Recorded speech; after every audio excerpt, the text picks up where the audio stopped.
त्यांचे सहकारी यांनी मला आमंत्रण केलं की दिनीदर शिकेचं उद्घाटन आहे, त्यासाठी तुम्ही हजर व्हालात आणि मी इथे हजर राहिलो आहे. मी या सर्वांचं आभार मानतोय, कारण मला त्यांनी आमंत्रण केलं. बंधूंनो, या पोलादपूर तालुक्यामध्ये आपली माती आणि आपली माणसं आहे हा साधारण मी 8 ते 10 वर्ष हे नाव ऐकतोय. एक 5-6 वर्ष फारसं काही मला कुठे आठवत नाही की इथे अशी मोठी कामं झालीत, परंतु एक 2-3 वर्षामध्ये या आपली माती आपली माणसं या संघटनेचा व्यापक कार्यक्रम पाहतोय. मग सरकारी कार्यालयामध्ये कोणी अधिकारी आपल्या या तालुक्यातल्या लोकांची कामं होत नसतील, तिकडं खऱ्या अर्थानं राजसाहेबांनी लक्ष दिलं. MSCB या ठिकाणी लाईट बिल भरपूर यायला लागले. तिथले कर्मचारी, तिथले अधिकारी आपल्या जे सामान्य लोक जातात त्यांना कुठलाही म्हणजे सन्मान न देता किंवा त्यांच्या कार्याची दखल न घेता आरेच्या अशा कुठल्यातरी भाषेमध्ये बोलून त्यांना परत पाठवत होते. आज आपण जर पाहिलं तर MSCBच्या ठिकाणी आपला कुठलाही सामान्य एखादा लाईट बिल घेऊन गेलेला कार्यकर्ता असेल किंवा एक व्यक्ती असेल तर तिला तिथे आदरानं बसवलं जातं आणि त्याला विचारलं जातं की तुमच्या लाईट बिलाचा काय प्रॉब्लेम आहे, कसं काय आम्ही करतो. त्याच्या मागचं कारण की बऱ्याच दिवसापासून पाहतोय आम्ही की राजसाहेब पार्ट्यांनी MSCB सारख्या ठिकाणी बसवली वचक आणि त्या ठिकाणी आता आपल्या माणसाला सन्मानाची जो वाहतूक भेटे तिथे आपल्याला सर्व व्यवस्थित समजावून सांगितलं जातं की लाईट बिल कसा जास्त आलाय किंवा काय झालंय. तर तेवढंच नाही तर अनेक अशा सुविधा आपल्याला करून देणार आहे ही आपली माती आपली माणसं ही संघटना आहे.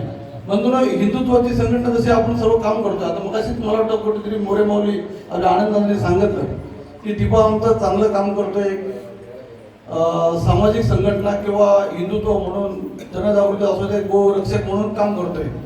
बंधूंनो, हे काम करत असताना आम्ही छोटं मोठं काम करतोय. कारण दीपाने जेव्हा हे पोलादपूर तालुक्यामध्ये जेव्हा कसंही गायी घेऊन जायला लागलेत आणि आपलीच लोक ही कसायला गाया द्यायला लागलेत आणि त्या पकडल्याच्या नंतर त्या ठेवायच्या कुठे हा प्रश्न उपस्थित पडला. आम्ही लोकांना गायी परत दिल्या, परंतु त्याही गायी परत कसायच्याच ताब्यात जायला लागल्या आणि म्हणून आम्ही छोटीशी संकल्पना एक तयार केली. दीपक होता त्या संकेतात की त्यातून आम्ही आमची गोशाळा उभी केली आणि त्याच्यातून जवळजवळ 60 ते 70 गायी आमच्याकडे आहेत.